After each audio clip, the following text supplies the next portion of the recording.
don't know if you're familiar with Jonathan Pageau. He did a video called Santa Claus Israel or something like that. And he talks about, this is the best representation I've heard, is that if you go to see Santa Claus with your kid and your kid sits on Santa Claus's lap and then Santa Claus talks about how he got drunk last night and his ex-wife just left him. Like, it's funny. It makes me laugh because it's so not Santa Claus. He's actually breaking the character of Santa Claus. And that means that Santa Claus has an identity that we can all identify very, very clearly. And this person is not only... Santa Claus, maybe the real Santa Claus doesn't have a physical embodiment, but he kind of does, because every single mall Santa that you see is the physical embodiment of Santa Claus. He's actually more than a human being. He's an identity that, in an energy that we feed into that has thousands of bodies. Like, he's a super powerful version of an idea. Absolutely, absolutely. And I did a video on Santa Claus a while ago, about how I trace his origin to Odin, at least,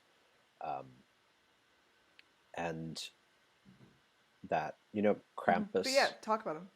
Or Belschnickel. There's an evil part, and this is what Christianity does.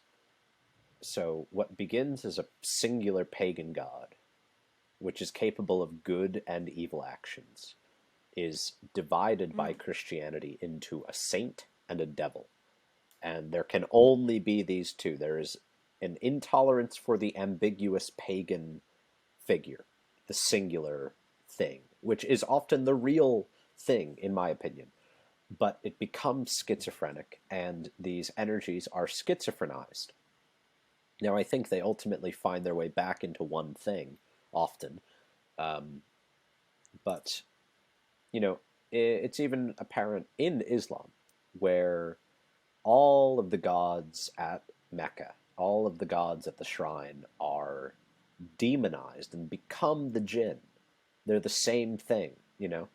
They're the same, they have the same names, they're doing the same things, they just now have a new role, a new name, and sometimes a new appearance. But all of the things that are believed in now have always existed. There's nothing that has gone away. It just is endlessly transforming to be better believed in, because these things need energy, and belief and dreaming and experience is what gives them energy. And that's why I say, like, I don't mean that aliens are different from angels or demons. They're the same thing with a different face.